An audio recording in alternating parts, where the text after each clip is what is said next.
Magandang araw sa inyong lahat. Ako nga pala si Ronel Gino Utraya. Hayaan niyo pong handugan ko kayo ng isang spoken poet. Ito po ay pinamagatan kong diskriminasyon, ating tuldukan.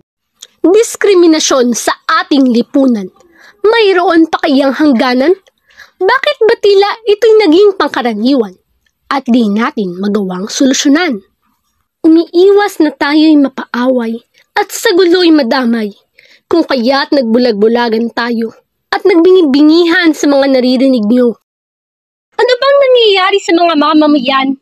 Tandaan nyong tayo'y may pare-parehong karapatan.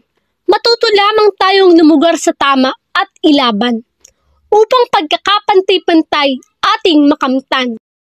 Pagiging edukado nating mga tao, ipakita natin sa salita at gawa natin.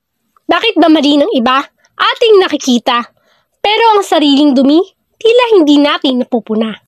Babae, lalaki, bakla, tomboy, bisexual, transgender, bata o matanda man yan, sila'y mga tao pa rin. Tanggapin ang kanilang katauhan at sila'y respetuhin rin. Diskriminasyon sa edad, kapansanan, relihiyon, lahi, kulay o kasarian man. Ito'y salot sa ating lipunan, kaya't dapat nating labanan. Nakakasagabal sa pag-unlad ng ating bayan, nakakasira ng buhay at katauhan. Sa mata ng Diyos na lumikha, pantay-pantay ang lahat na kanyang ginawa. Walang karapatan ng sino man para wasakin at hamakin ang bawat isa sa atin.